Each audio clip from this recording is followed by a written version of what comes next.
As I've said for years, because I've witnessed it so many times, if you have to do it over again or fix it later, it's not cheaper.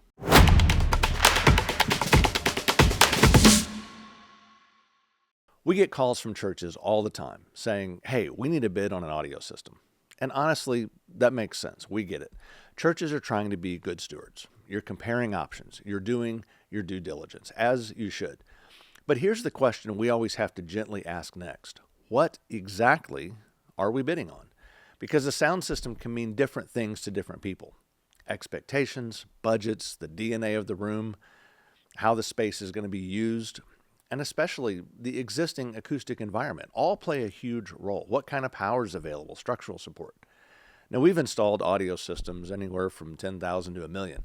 Sometimes the difference in those numbers is about quality of expectations, but more often it's about the size of the space and the complexity of what the church is trying to accomplish.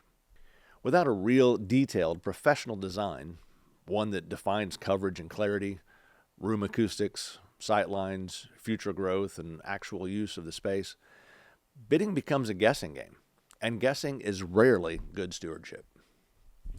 Here's what's interesting. When a church does have a proper design and multiple qualified integrators bid on the exact same scope, the numbers are usually very similar. If one bid comes in way lower than the other, that's usually not a miracle. That's a warning. Maybe something was missed or removed, or inexpensive labor is being used, which can lead to shortcuts later, especially in installation and rigging. Or the project will be value engineered later, often after the check has been written, right?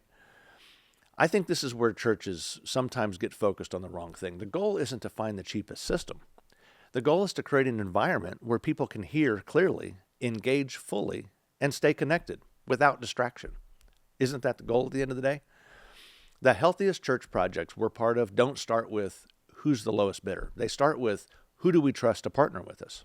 They're looking for a team that understands church environments, worship dynamics, volunteers, acoustics, long-term ministry needs, a team whose reputation and relationships matter, a team that is hopefully taking a holistic approach to the design, considering aesthetics, sightlines, power, weight loads, and everything.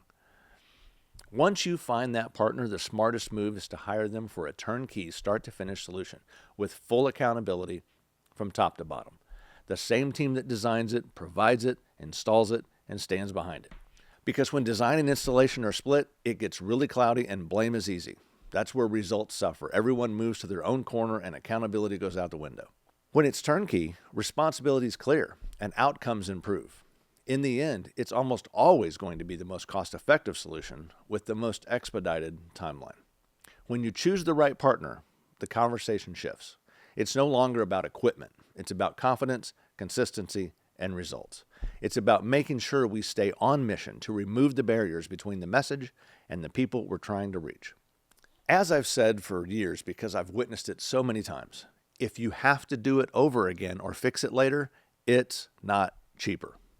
So before you ask just for a bid, pause and ask a better question. What do we actually need, and who do we trust to deliver it? Wise planning up front doesn't just save money, it protects the mission.